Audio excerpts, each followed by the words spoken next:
Hello नमस्कार आणि welcome back to one more new vlog.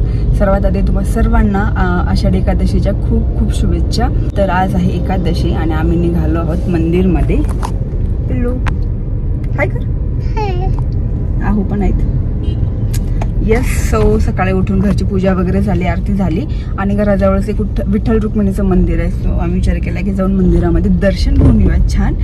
तर आम्ही निघालो आहोत। मी सोबत ताट पण घेतलेलं आहे।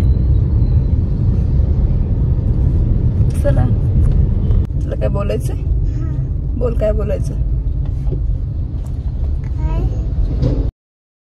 मला ना एक गोष्ट आता माझ्याबद्दल जाणवायला लागली आहे, ती म्हणजे जशी जशी मी मोठी होते तशी मी जास्त स्पिरिच्युअल बनते आणि या गोष्टी मला करायला आवडतात।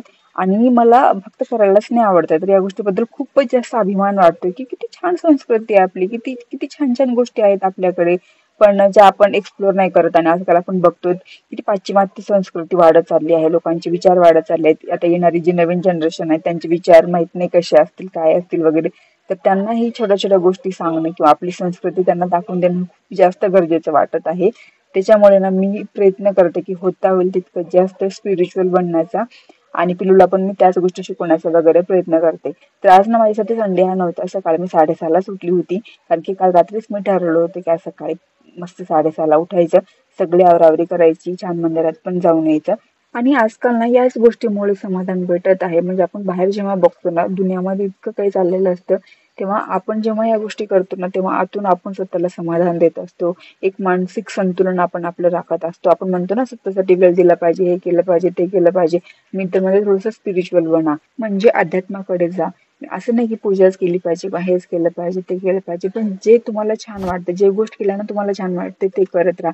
मंदिरात जायला आवडतं मंदिरात जा, पूजा पाठ करायला आवडतं ते करा, पारायण करा, मंत्रनाम जप करा, व्हॉटएव्हर तुम्हाला जे आवडतं ते करा। पण हे केल्यानं जे समाधान तुम्हाला भेटणार आहे ना ते खरेच खूप आगळं वेगळं आहे। मी माझ्या स्वतःच्या अनुभवावरनं सांगत आहे। आणि हे केल्यानं मेन फायदा काय होतो माहिती आहे का? तुमच्या आजूबाजूला काहीही चालू द्या, किती वाईट परिस्थिती असू द्या, किती निगेटिव्हिटी असू द्या, तुम्ही आतमधनं इतके पॉझिटिव्ह असते, इतके फ्रेश असताना तुम्हाला असं वाटतं की काही चुकीचं होतच नाहीये, कुणीच चुकीचं नाहीये, म्हणजे कुणाचे विचार चुकीचे नाही वाटत, कारण की तुम्ही आतमधून स्वतःला इतकं पॉझिटिव्ह केलेलं असतं, इतकं स्टेबल केलेलं असतं। त्याच्यामुळे ना आपण म्हणतो ना असं हलकं होतं, ते आतमधून हलकं झाल्यासारखं वाटतं। आम्हाला ना गाडी लावायला जागा नव्हती तर आम्ही इकडे गाडी थोडंसं दूर लावलोत आणि आता मी चालत जातोय मंदिरमध्ये।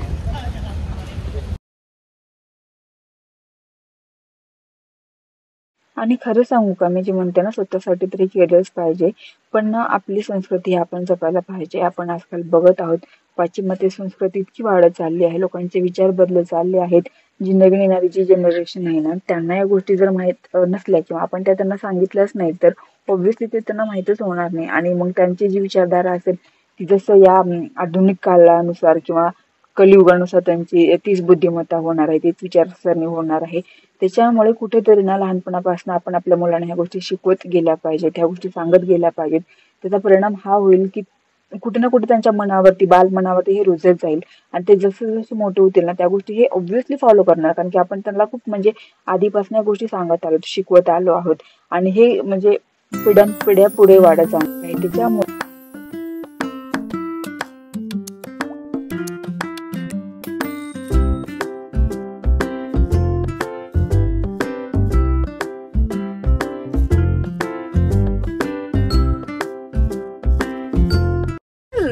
सो झालं आमचं दर्शन, खूप छान दर्शन झालं।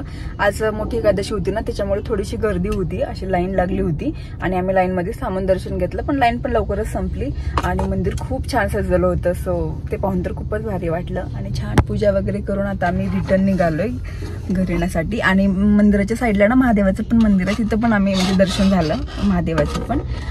ओके सो आता आम्ही घरी जाण्यासाठी निघालोय। हा बघा पिल्लू आणि आहो गेले दूध आणण्यासाठी, कारण की मला थोडंसं दूध आणि दही घरी घेऊन जावं। चालू आहे याला कुल्फी खायचंय। पप्पा गेलेच पिल्ला आणण्यासाठी, थोडंसं थांब ना बाबा।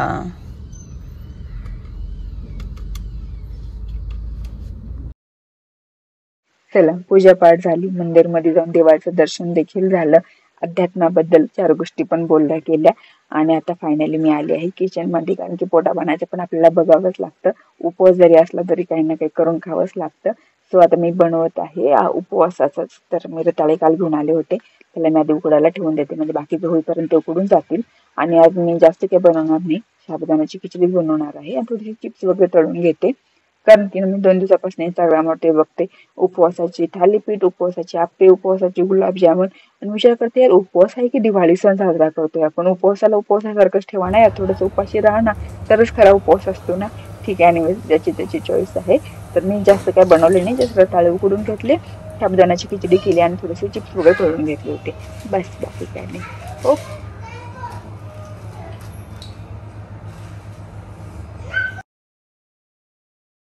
हॅलो गाईस, तर पिलूच्या स्कूलमध्ये असला वारकरी बनवून पाठवायचं होतं. आषाढ एकादशी होतं पिलूच्या स्कूलमध्ये ना, मुलांना वारकरी आणि मुलींना छान नवारी घालून यायचं होतं. तर पिलूचा मी असा छान लुक क्रिएट केले आहे. इकडे बघ पिलू, कसं वाटतं तुला? छान. किती गोड दिसतोय यार तो, खरंच खूप गोड दिसतोय. मला पण नव्हतं वाटलं इतका गोड दिसतोय, पण त्याला मी छान टिक्का वगैरे लावला, टोपी वगैरे घातली, आणि हा माझा शोना एकदम वारकरी दिसते. चल, तर आता जातोय तो स्कूलला. थोड्याच वेळामध्ये त्याची स्कूल बस येऊन जाईल. पिलो, टीचरला खूप साऱ्या फोटोज काढायला सांग, ओके? खूपच गोड दिसते. टोपी तर कशी झाली अशी, हां चल, एक नंबर. असा वारकरी पाहिजे, छोटा वारकरी. चल, ऐक, खूपच गोड दिसतो यार, मला खूप आवडला. चिमणी माझी.